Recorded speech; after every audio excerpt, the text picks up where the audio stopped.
Welcome to Pennsylvania Newsmakers, and as always, thanks for watching. Well, we have a dynamite show. It's American Education Week. What about good teaching? That affects all of us. But first, the big stories of the week. My guest is Bryan Cutler. He's the Pennsylvania House Majority Leader, and the legislature has been very busy. We have a plethora of important topics that affect all of us. As they say, let's get to it. This is Pennsylvania Newsmakers, a fast-paced, unrehearsed weekly discussion with and about the leaders who shape your world. And now, here's your host, Terry Madonna. Welcome back to the program. Well, I'll tell you what, we have a whole variety of topics. I want to tell you, these are extraordinarily important, and sitting across from me to talk about that, when you have the majority leader in the House of Representatives, and the House of Representatives is controlled by his party, you can obviously understand why what he says matters. Bryan Cutler, he's a Republican, the 100th District. I think that's down along the Susquehanna River in Peach Bottom. You and I always joke about that, don't we? Great place. All right, Mr. Majority Leader, you want to say something before I get on to my question? I do. In terms of it being the Education Week, I just wanted to personally thank my teachers. I've done it before. I went to Solanco High School down there along the Susquehanna, and all of my teachers had a very pivotal role in kind of shaping me as a young man. Miss Pasco helped me get over my fear of public speaking, and I thank her every day for it. I'm glad she did that, given what you do. All right. Look, I'll tell you, now we're going to talk about child abuse bills. The statute of limitation reforms, it's on its way to the governor's desk. I don't know, as we tape this, he may have even signed it. We'll see. So what's in the statute of limitation reform? Limitations, I'll get that out, reform. Sure. We took the 4 grand jury recommendations that Attorney General Josh Shapiro had put out, and we put those into 4 different bills. It looks at the constitutional amendment for the retroactive window, and then it also does the prospective law changes that opens up the length of time at which people can file their suits. We took those recommendations. All right, so let's start with the fact. We're talking about people who've been abused, let's say, as a kid. Yes. So what does it mean to them? What does it mean to the victims? For the victims, it will give them an opportunity to have their day in court. What we did with the bills was stop any new people from falling off the back, so to speak. And we said, going forward, you will have more time. So they'll have more time to be able to pursue their claims. More time if they want to pursue, instead of being limited by a statute of limitations. Correct. In terms of the date, correct? And then retrospectively, we proposed a constitutional amendment because there's always been constitutional concerns. That was Representative Gregory's bill, and my understanding is that one's also moving forward. All right, so let's go to another important topic, telemedicine. That's a bill that makes changes to what patients can access online. What does that mean, particularly to rural and underserved communities? Well, that will significantly increase access to particularly specialty services. What's telemedicine? Let's start with that. Actually, I always make fun of the fact that we still call it telemedicine. For those who might remember my own personal history, I started out working in healthcare, and the fact that we still call it telemedicine indicates how old all of our laws are. We all probably bank on our telephones. We don't call it telebanking. We just call it banking. So what does it mean? How does it work? Well, what it would allow is for over the internet, over the telephone, or through computer monitoring, they would be able to see and prescribe certain medications. Dermatology is probably the example that we hear from the most. It's very difficult to get dermatology appointments, whereas if you could take a picture of your skin lesion, for example, send it to the doctor, and then the doctor can prescribe medicines. And in other words, given the fact that some people would have to drive an hour to, maybe I'm exaggerating. No, you're not. To a physician, this and so insurance would cover this, and this would be, you would legalize the process of getting, I'll say, a visit with a physician or a physician assistant. Go ahead, finish. Correct. Yeah, it would allow that method to be both charged for and then hopefully paid for through their contracts. Some places already do this, but where you run into issues is sometimes when you get in and out of network, like you do with many things, which this will hopefully increase that access and ultimately lower costs because it allows the doctors to be more efficient as well. All right, we're going to run to a break. I'll tell you, how about vaping? Is there another subject that is not more controversial than vaping, with the reports of the people who have died recently or come up with serious illnesses as a result of that? talking to the Majority Leader of the House of Representatives, Bryan Cutler, and we'll be back in a moment. This broadcast of Pennsylvania Newsmakers is presented by the Pennsylvania Chamber of Business and Industry, the statewide voice of business, and by the Pennsylvania State Education Association and Partners for Public Education, bringing the power of a great education to our schools, our students, and our communities.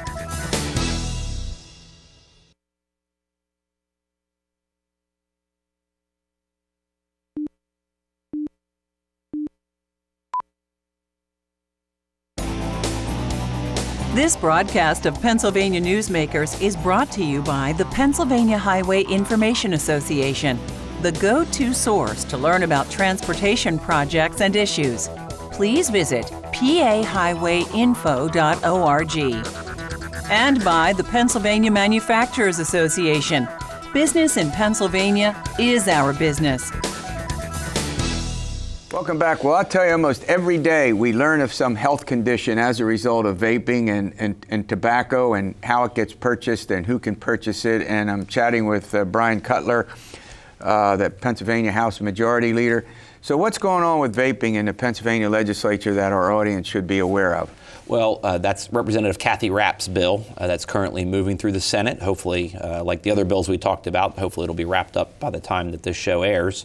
But she put the provisions in the bill that would treat it the same as tobacco for schools, and that's something she's very passionate about. I know that the federal government's also doing their own investigation in terms of some of the illegal. So right now, black there's market. no. You can go and vape at any age, correct? Yes. And so what you're proposing, 21? Her proposal would make it her consistent proposal. with the current tobacco laws. Okay, so 21. Have you done? Your caucus or anybody, have we done any investigations into the state in vaping at all? Every report I hear about it, and the journalists covering it say it's bad. That's primarily being driven by the FDA investigation. Okay. I think there's a lot of folks waiting to see what those results are. In terms of the legislative piece, the goal was really to treat it the same as other nicotine products. From the state law perspective while we await the health report to come out. Yeah, well, we have this thing about smoking where we're trying to discourage it, and I think a fair number of young people smoke, and it's just not, it's for health reasons, it's just hard to imagine why we can't figure out ways. I wouldn't penalize people criminally for it, right. But there ought to be something that can be done more than we're doing now. Sort of like the opioid crisis. I put this in the same situation as people who get hooked on drugs, and then but vaping can affect the lungs, and from what I've been able to read. Yeah, we should never criminalize addiction, I think, which is really what you're getting to, and that's something that I think we need to balance with the policy.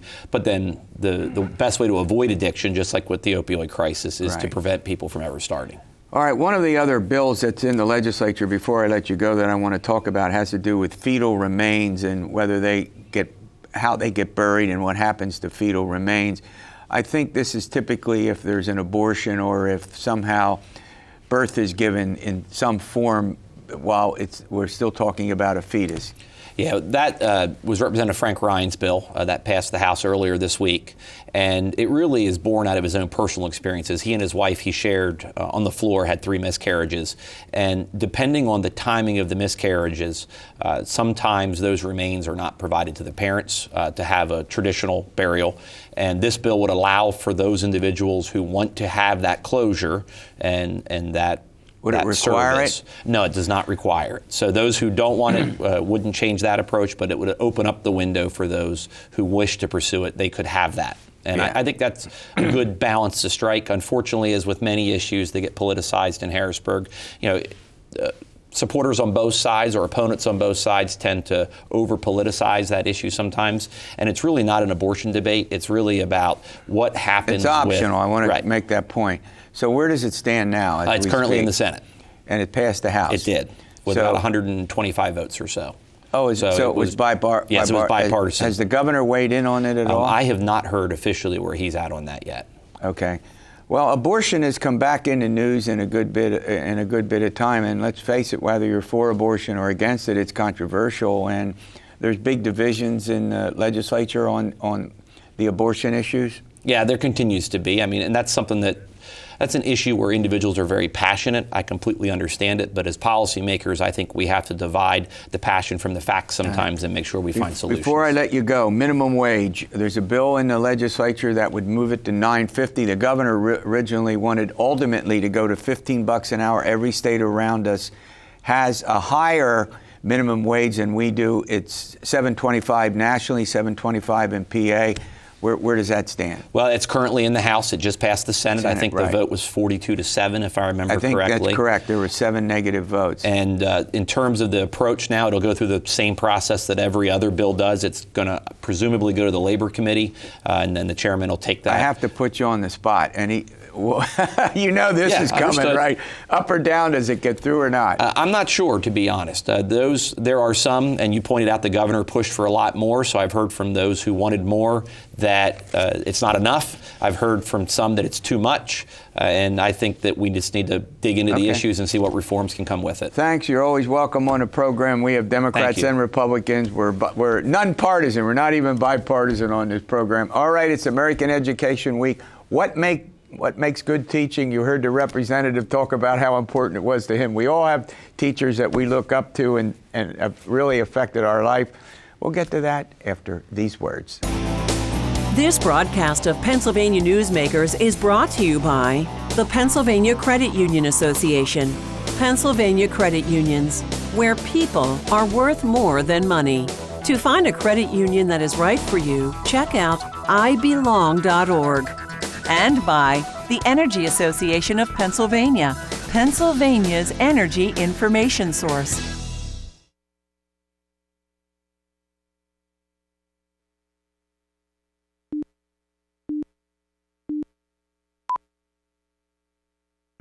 This broadcast of Pennsylvania Newsmakers is brought to you by the Association of Pennsylvania State College and University Faculties, representing the faculty and coaches who are devoted to providing quality public higher education for Pennsylvania's college students.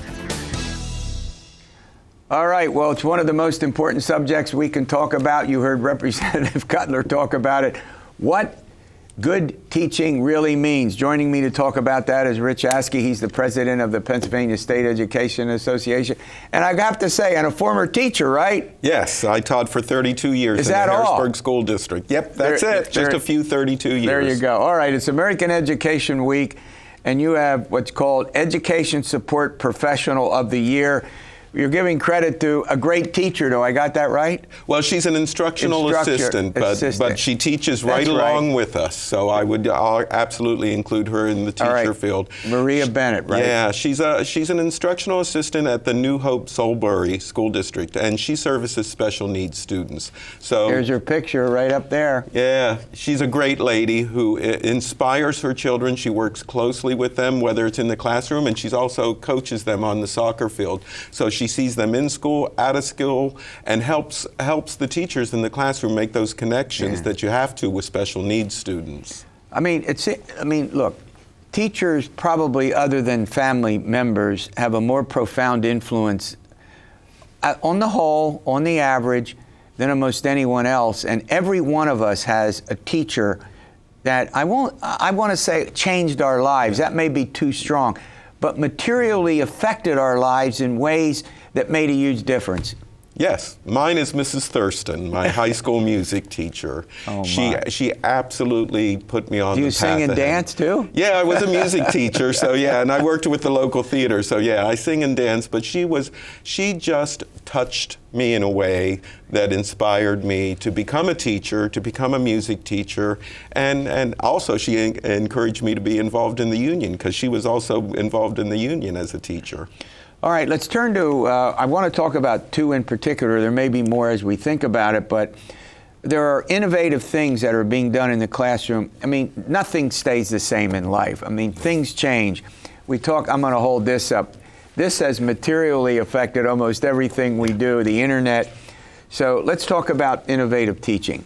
Well, it was and you good have that two stories in particular that you want to highlight. Go to one. Yeah, and the first one is about Daniel Woleslagle. He's from the Lycoming Valley Intermediate School, Williamsport School District. I want to be in this guy's classroom. He focuses with his sixth graders on virtual reality. Virtual reality. Yeah, he's taken them on trips through virtual reality to Saturn, Neptune. He took them to an asteroid belt. And then, but he also focuses back here at home. He took them to a rainforest in the Amazons. And when your viewers see the video, just watch. They'll all want to be in this man's classroom. Yeah. So in other words, instead of saying, you know, it's not a substitute for reading and the book learning, but it reinforces it and it provides them a video in a way that young people in particular are more accustomed to learning through, right? Well, one of the most important things besides doing the pedagogy of teaching, the reading, the writing and all that, is to inspire our kids and get their interest. So this, as you will see, this inspires the class, it gets their interest. They all want to be there. Are we going to have a video? Do you want to do a video? We do have a video of him with his students. All right, here we go. We use virtual reality in the classroom as a means to sort of expose other students to experiences they may not have been able to have in any other way, or to give them an opportunity to see things in a different context. So we can take them on trips to places that we could never take them in real life. Or if we're doing a writing piece on the rainforest, we can actually take them to a rainforest that's healthy and thriving, and then show them a rainforest that's been cleared for some sort of industrialized agriculture, something like that. So it really gives students an opportunity to experience the lessons in a whole new way. So virtual reality is something that can be used in many different areas all across the curriculum. It's just a matter of thinking outside the box and allowing students to explore things that they normally wouldn't get a chance to. Boy, that is amazing when you think about it, how that added touch keeps students involved and interested, right? Yeah, you can just see the energy in the classroom where they're all just looking around and just engaged. All right, we're going to run to a break. We have another important story to highlight, and maybe we'll see if we have any videos to accompany it. All right, we'll be back. This broadcast of Pennsylvania Newsmakers is brought to you by the Pennsylvania Medical Society. Inspired physicians committed to the good health of Pennsylvanians and the advancement of the practice of medicine. And by the Pennsylvania Healthcare Association, the future of long-term care.